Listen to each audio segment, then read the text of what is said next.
Hello, everyone, and welcome to final round back nine coverage of the 2022 Discraft's Green Mountain Championship. An exciting final nine is upon us. Big Jerm, Jeremy Koling, joined by Brian Bearheart Earhart. We got Big Hart commentary bringing you all the action. Just 9 holes remain.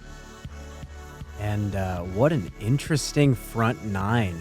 Starting out in pouring rain. The players, I feel like, were still playing as if it was raining even on the back stretch of that front nine. Look at Ricky Wysocki's scorecard. There are 5 out-of-bounds strokes on that card and no bogeys. Everyone else having a little bit of trouble there, but Ricky's maintaining a lead. In fact, he's even widened the lead just a bit.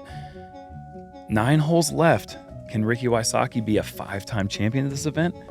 Most likely, but I don't know. As I said in the front nine, did not follow coverage, don't know the result of this, but right now the way that Ricky's putting, he's so smooth, he's confident, he's got that swagger like you were saying on the front. I mean, it's going to be hard to gain any strokes on him on hole 10. Second easiest hole in the course, 2.28 average. This is a must-get hyzer forehand.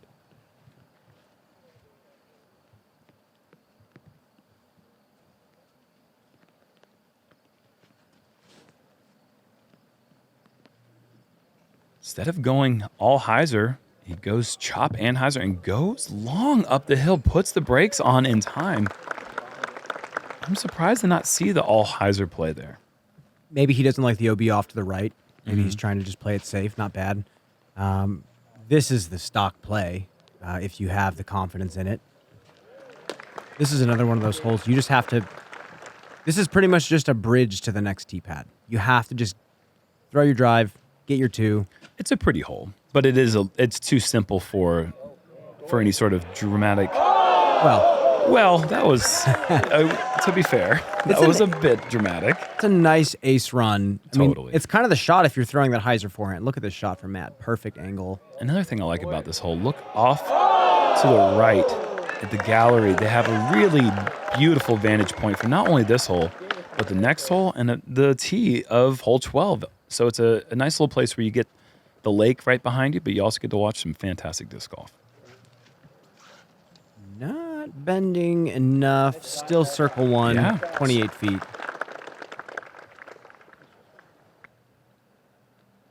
Isaac will be first. He had some struggles on the front nine, and the putting woes have continued. Started off with an 80-foot throw-in for the bogey save. And since then, it's just not been the Isaac Robinson that we've grown accustomed to. Chris in for the birdie. And Ricky still 100% inside C1 all week.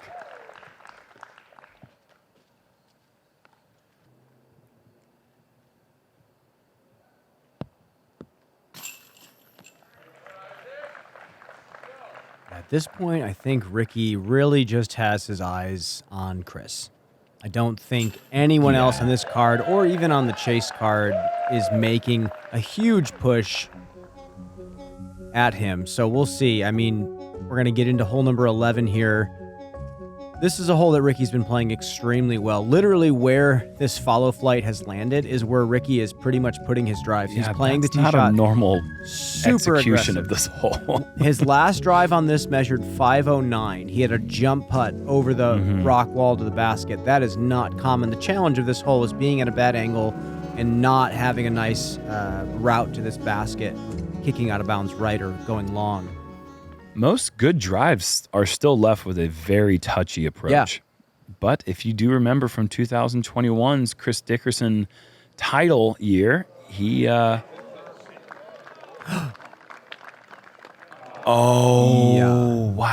Yikes. Chris threw this one in, I believe, for 2 last year for Eagle. But that is not an option now as he's out of bounds off the tee. Ricky's calling sit, but well, it's actually moving out there to the left as well.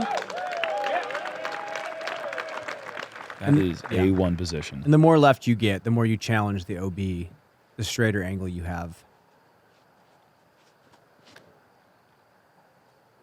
Matteo also drifting left. I think it's right in that same neighborhood as all three of those drives, really, all within about 15 feet of one another. Isaac has turned this over. This is in danger of going out of bounds. It does drop safe, but from there, it's, you know, it's actually still possible, but it's going to be a pretty incredible shot. Yeah. I feel like that's an unfair representation of where Chris's drive landed. I mean, he just barely crept OB, but you get the point. He threw a long drive, but he's going to be throwing his third shot. Isaac, however, he's got plenty of room to shape the putter approach. Just getting the breaks once you get over the hill, that's the tricky part. He's got the turn. That's yes! a great approach. Not many people are putting for birdie after a drive like that.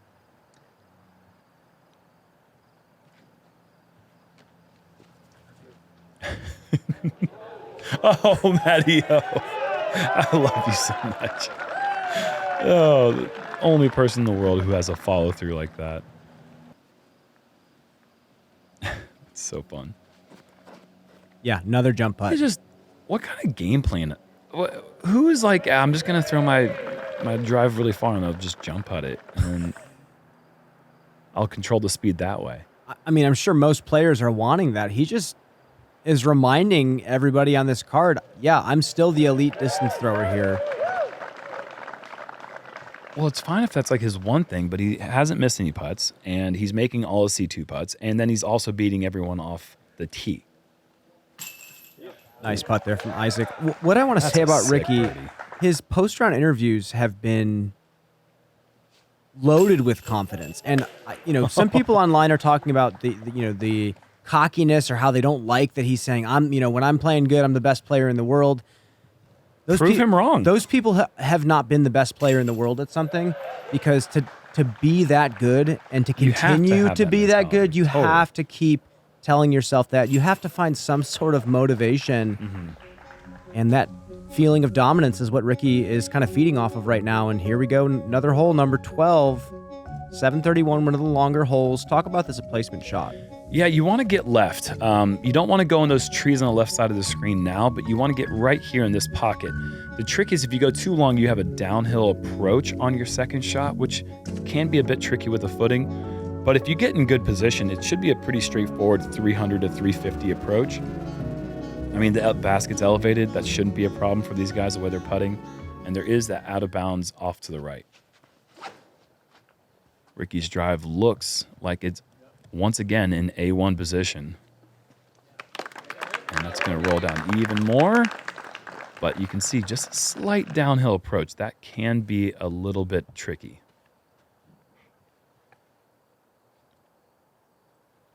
Right now, Ricky Wysocki only has one par on the course when he didn't throw out of bounds. And that was hole 9. Every other hole he's played the exact number of strokes that you need to birdie it, plus one out of bounds throw. That's amazing. I mean, we're on the 12th hole right now. Really nice drive from Matt.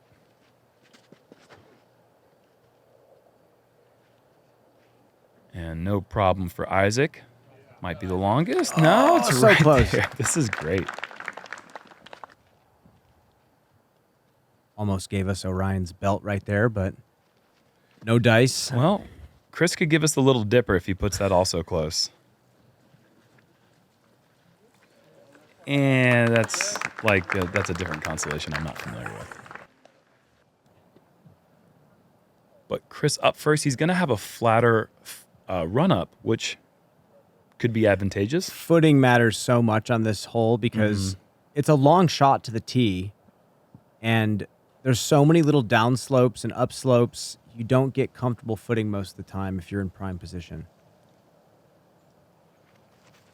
Yeah, this is about as good as it gets, and that was sawed off. Boy, that's drifting towards the out of bounds if it doesn't get down quick. That, I mean, you couldn't have given Ricky more comfort now. I mean, that had to have been a slip. There's like no wind. Look at the flag in the background.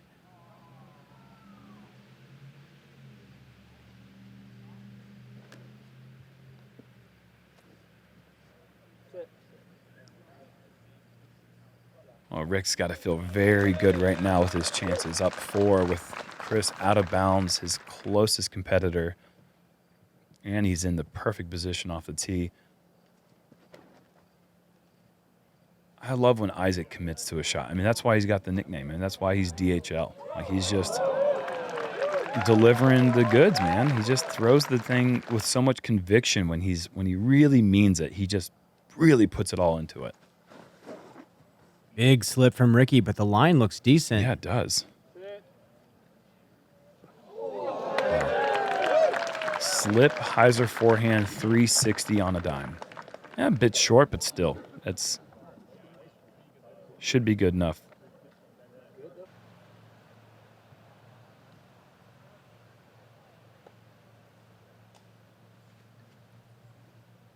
Chris from range. A little bit of an effort, a little bit of a conservative bid, perhaps.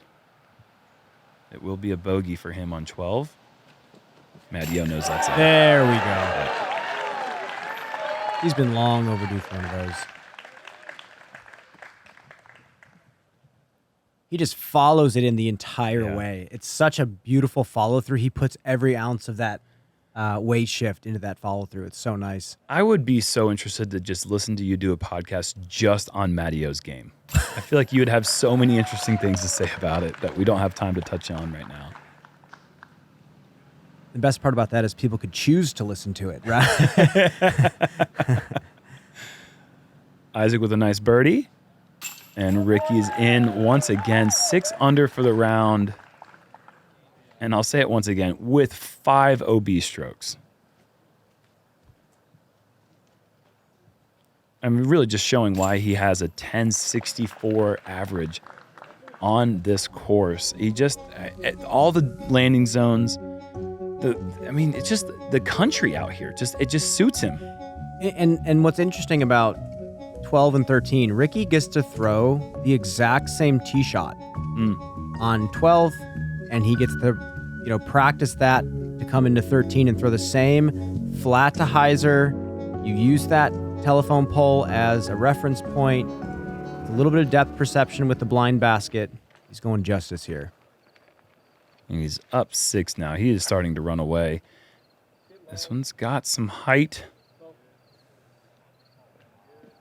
That is going to be a very, very tough putt to hit. I believe Macbeth maybe hit one from that range one time where I took my headphones off and left the booth because I just couldn't believe what I had seen. Maddie, okay.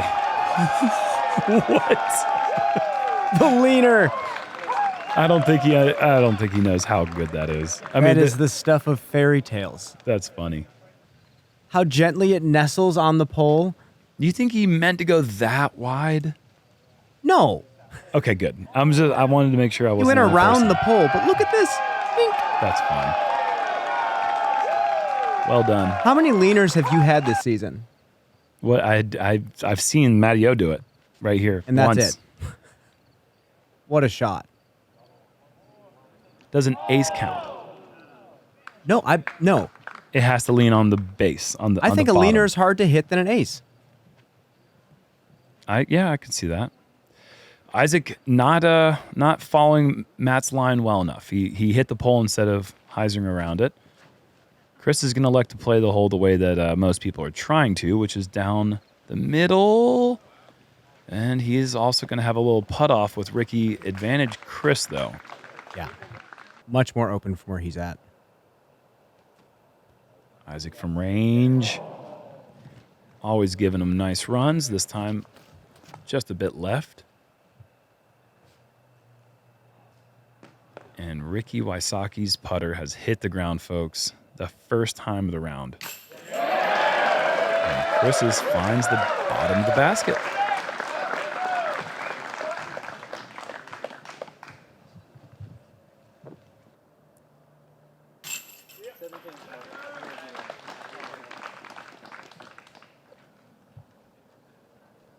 I genuinely cannot remember the last time I had a leaner.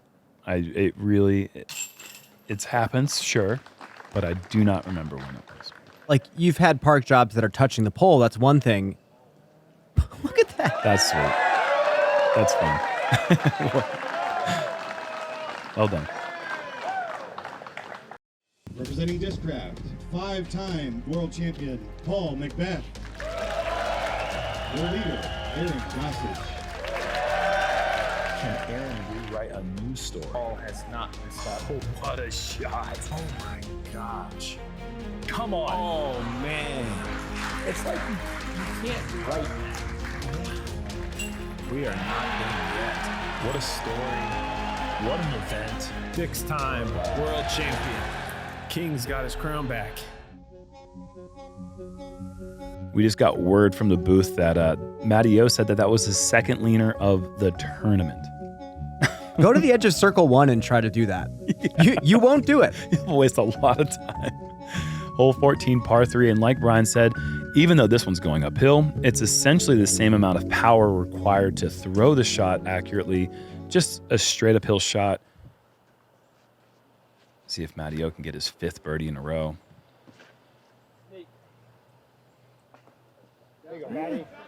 It's okay. He'll be looking at a putt. Right now in 3rd place, 1 shot over Isaac and just a few back of Chris.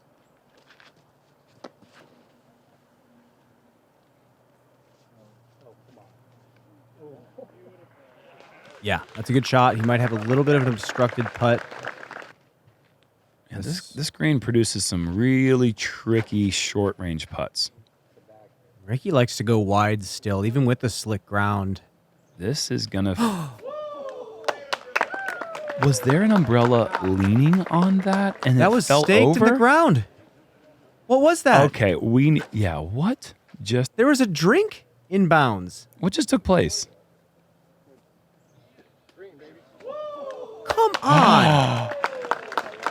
Oh my goodness.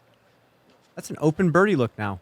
Yes, it is. I mean, if this thing were closer, I would say, okay, we got some serious controversy here. And there are some multiple stroke separators coming up in front of us. We'll see if that actually has some real consequence coming down the stretch.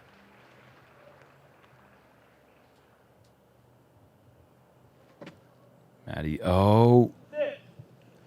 Yeah, you know, on this green, any sort of hyzer angle can be very bad. But the birdie streak will come to an end at 4. Just outside C1. Chris making the putt, going to 4 under now.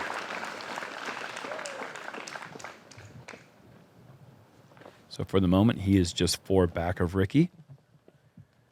And it's certainly not over yet. I love how many different putting styles from C2 Dickerson has. Seems to have a little bit of everything. He's got the flutter, and then the super flutter, and then the slower flutter. Those are the 3 that I'm most familiar with. And Ricky off the top. Dickerson takes another stroke on him. Still 4. And a little bit left here.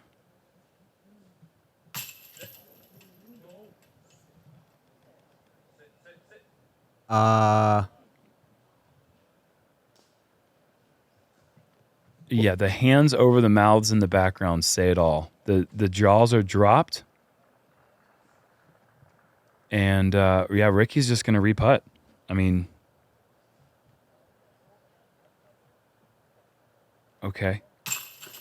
Okay. It's a 2-stroke ball game now.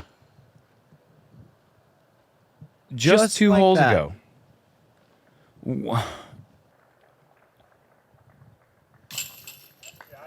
That was a 3-stroke swing. I was not prepared for that.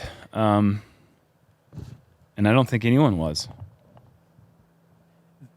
I believe if you saw, the spectators were already gone. They had already gone to the next fairway to get their positions. Yeah, get your spot. Watch Ricky run down this tournament with ease, with no problem. Wait a second. What? And now this final stretch, this famous final stretch. We go into hole 15.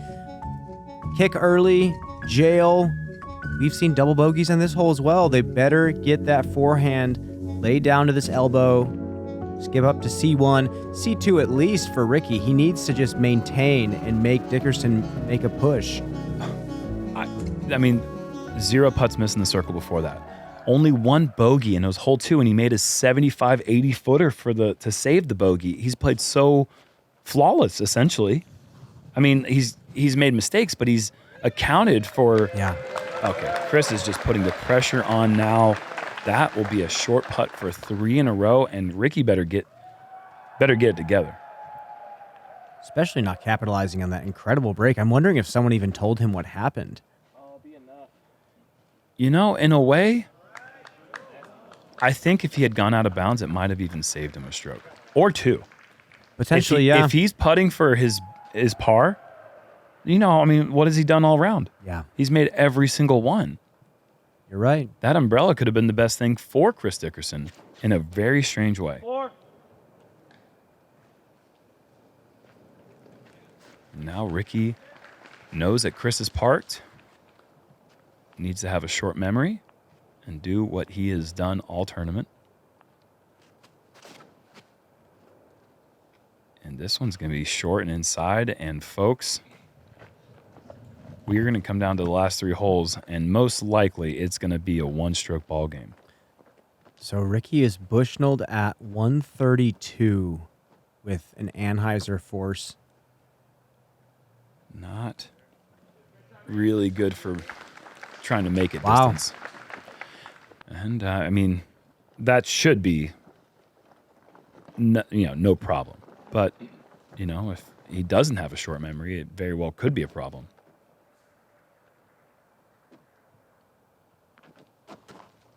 Highlight time for Maddie. Almost.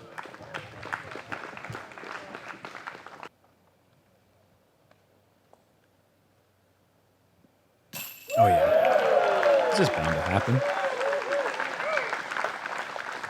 Starting to heat up a little bit for the last 5. Just not a single flut on that putt, man. It is just as smooth as butter.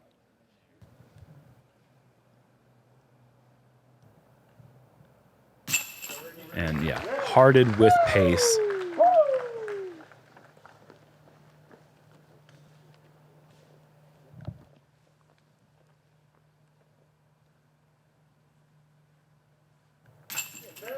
What was supposed to be a smooth walk through the woods in these final holes is not that anymore. Ricky had 5 strokes on Chris. He had after 6. hole 13. He had 6.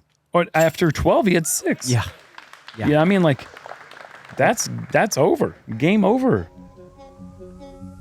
Nope. Not at all. And now we start 16, 17, 18. Yep. So much drama has happened on these final 3 holes, and this hole is the ultimate dice roll of a tee shot.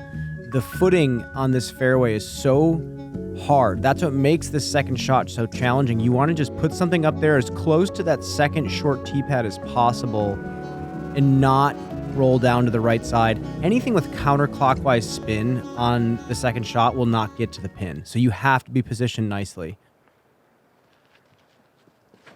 So much drama in the GMC. It's kind of hard throwing your drive straight on hole 16. Short left for Chris. That's no-go for birdie. That's way too short and left. Isaac trusting the height. And that should be off the wall enough to be able to throw a good second.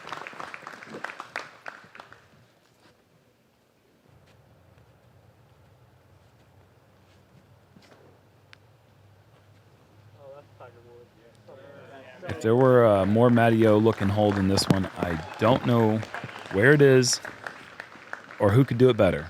I mean, that is just a textbook Mateo, nose up, air bounce, perfectly down the middle. Ricky, right here, this is not good. Yeah, not good. I was going to say, down the right side is fine as long as it has some nice, stable finish. But Ricky catching tree and falling down to the right side. I mean, he's got to lay up to the top of the fairway. Oh, yeah, you're not going to be able to get across. I don't think you can get across from there. Chris, it'd be foolish to even try. Yes, and Chris is in a position where that right there is about as good as you can possibly throw it. It gets scary throwing the forehand on this hole with the slope left to right. It very easily finds its way at the bottom of the hill where you're out of position. Brian Earhart. What is going on right now? I actually don't even know what he was going for, honestly. He could have just stepped out and thrown a backhand. I mean, you could say coulda, shoulda, woulda, but What is going on right now? I don't know. You wonder what he's thinking right now. Yeah, well, You wonder what he's been thinking the past few holes. I'm sure you could write a book about all the things that are going on through his head right now, but I don't think he'd want to publish that with his name on it. Isaac with a nice second. He'll have a nice look for the birdie from 35 feet. Still trying to secure a good finish here, and I don't know if it means that he could jump up into the top 8. Be interesting to look for a top 8 for Disc Golf Pro Tour points, to clarify. But obviously with the playoff event, a lot of things important here. But Chris Dickerson, an opportunity. If he puts this one close, I think we're going to have a tie ball game. Yeah, that's pretty close. Now Ricky has to answer.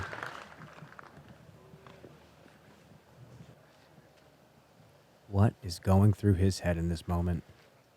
Hopefully nothing. Yeah, I mean, Ricky's really good at kind of clearing his thoughts. And this is looking great. Yeah, I mean, that's what he does. He is able to be, I mean, not to take this away from Chris, but he's able to go and be a robot sometimes. And, you know, that is a characteristic that both of these players at the top right now share.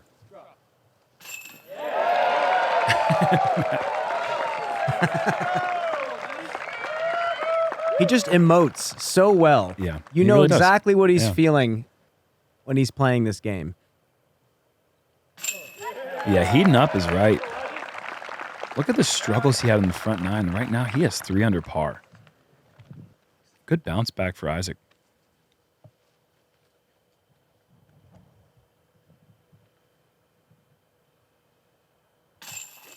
And folks, we're going to have a tie ball game with 2 to go.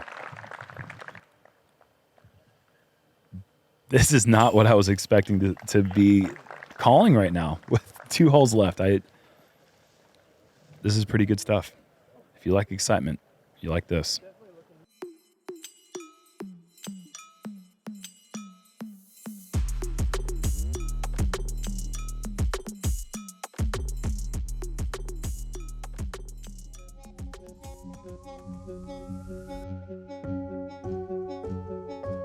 Now, you would like to think that hole 17 wouldn't produce too crazy of results. It's just a hyzer, 321. But, I mean, as we saw at the World Championships in 2018, Josh Anthon threw what looked to be a pretty good drive, and it just kept rolling until it went out of bounds down the hill. So anything can happen on this hole. It's a weird shot. You'd think that the players 10 times out of 10 would stick this hole. It doesn't happen like that. No, it doesn't. There's a lot of trust here. It goes so far left that the player is kind of baited into trying to keep it, to hug it around these trees. Isaac sticking the green great.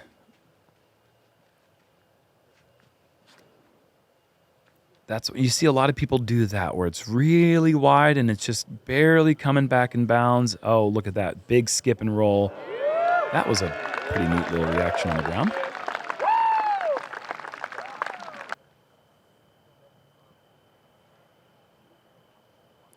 Huge shot for Chris. This is low. I'm not in love with that tee shot.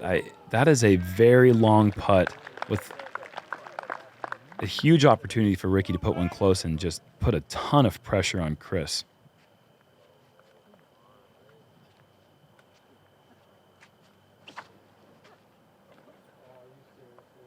That looked tentative.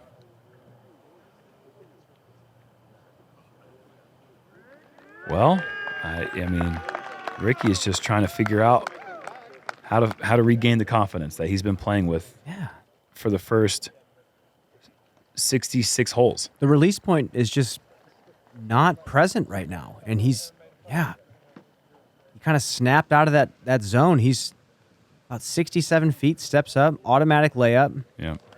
Putting the pressure on Chris. What does Chris do? Is it worth going for it? Well, we'll have to see. I mean, no. He says no. He says, I am going to earn the victory on hole number 18. I'm a bit surprised at the way he's been putting to not see him give it a little bit of an effort. But with his putting style, if he does miss, high likelihood of rolling. Matt Orum, full head or foot overhead. Kind of reminds me of a vintage Steve Rico style with a big leg kick. And the exact opposite of that is the Isaac Robinson. Feet on the ground, spin it in. What a great finish for these two. Yeah, they're really securing their position in third and fourth place. Good battle going on for that, trying to get that podium finish.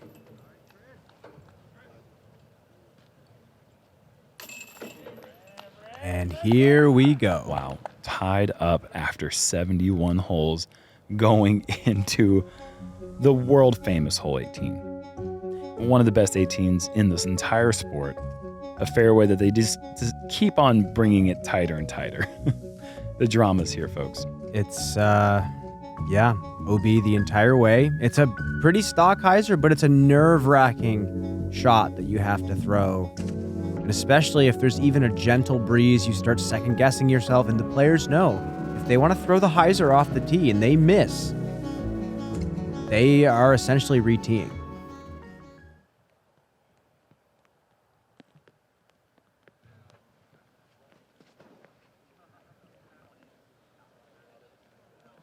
This looks good. Yeah, that's great trust out wide. Minimal ground play for Isaac. And how fitting that Ricky and Chris are going last. Yeah, don't need to watch that too long out of Matt's hands. He knows that's pretty much picture perfect. And you can't see right now. You can see maybe a little bit. The rain is starting to fall hard. It just started to fall. Of course it did. Down. Of course.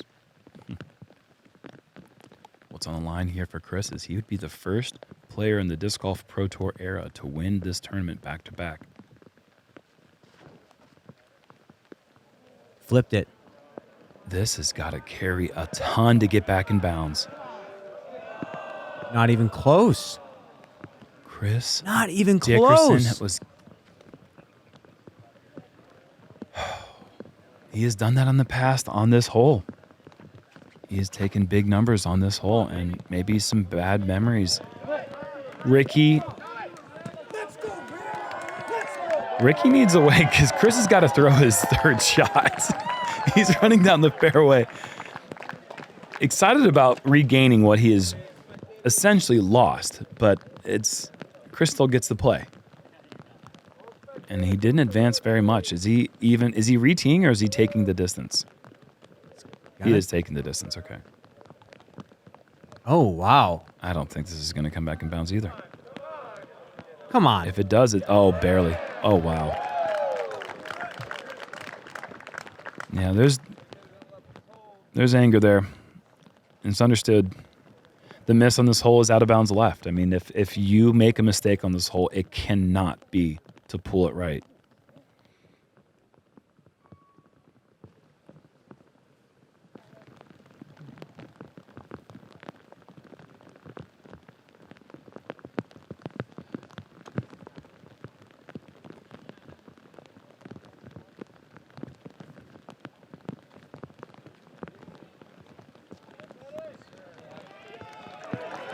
Matt Orum continuing to play well here on this back nine.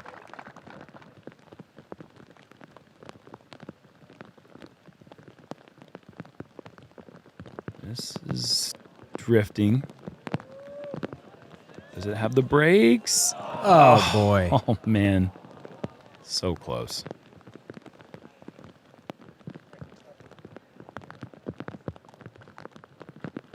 That is not easy to do. I've tried. So Chris is, I mean, you got to throw it in, right? You can't really imagine Ricky not getting up and down for the 4. Yeah, and that's, Oh, boy.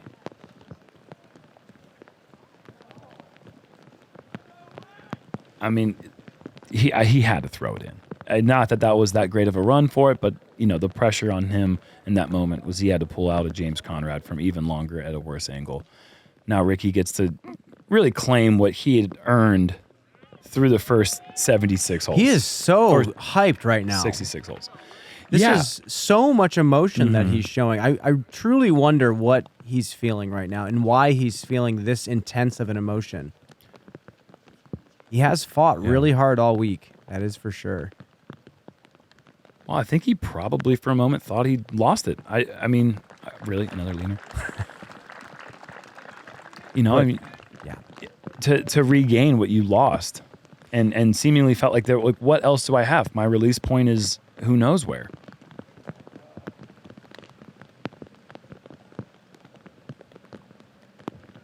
And Ricky is going to be your 5-time GMC champion. Incredible play all week. Honestly, just a 3-hole stretch where things got a little shaky. That's what champions do. When things aren't going your way, when things are uncomfortable, you rise up and you battle against the conditions, you battle against the field. This is why he believes he's the best player in the world. He fights when things aren't going perfect. I mean, this is kind of a perfect illustration and a testament to how good the players are. Ricky had 1 bogey coming into this round, all tournament, had led the field in tee shots, had missed a putt in the circle, and he barely won. He was tied going in the last hole. That's how good the field is. Ladies and gentlemen, I'm pleased to introduce your 2022 champion of Discraft's Green Mountain Championship at Smuggler's Notch Resort, and now 5-time GMC champ. Give it up for Ricky Wysocki! Amazing week of disc golf here in Vermont. I will say, you've won a lot of disc golf tournaments in your day, but today the excitement and the emotion after the win is a little bit higher. Explain. I think it was just the way it played out. Obviously, there's a lot of pressure that goes along with having a lead, and so you can't let up. I'm playing against the best players in the world, and I gotta play my best game. And there was a couple holes where I let up a little bit and let Chris back in the tournament, and that's something I got to clean up going forward. But I was just happy with the way I bounced back mentally, because that bad rollaway could have really spiraled me, but I felt like I grinded through the tough breaks, and I did a good job, and I'm proud of that. I thought the rain was going to be like the first couple holes. I thought it was going to be like that the whole day. So I was prepared with a lot of towels. I think that's the #1 thing in the rain is you're running out of towels. And I think that I had a good caddies and support system out there to keep me supplied with a lot of towels. That was my game plan. I was just making sure I had dry hands and dry discs, and that allows me to do well. And I think that that's why I play so well in the rain also, is I just have so much mental stamina, and I think that's where I set myself apart. For me, it's taking control of the tournament. I mean, someone at my level, I feel like I can take control, and I'm the pacemaker and pace setter. And I think if I play with the intensity that I did today, that I do a great job of that. And I feel like, this is me. This is Wysocki, hitting big putts and scrambling when I need to, and putting the pressure on other players to continuously play well. Not everything went perfect today, but sometimes you need those salvage rounds where you just salvage a good score, and even when you're getting bad breaks. So that's what it's all about today. I want to fast forward to hole number 14, the moment where everybody thought it was over, and then all of a sudden things kind of flipped upside down. How do you bounce back going into hole number 15? That was a tough break, to chain out and roll away. I missed the putt myself, so I take credit, but the extra roll away didn't help. Having to make that 25-footer for a 5 was a lot of pressure. And once I did that, I just told myself I still have a lead. I still can win this tournament. And I think that that's what makes a true champion. And I think that it's never easy. The week after Worlds, I really was able to gain my mental stamina back, and I was able to show that this week. When I do that, I'm the best player in the world, and this is one step in the right direction to being the best player in 2022 for the whole season. Well, fantastic, Rick. Congratulations, and we'll see you out there in Boston. Thank you, guys. Yeah!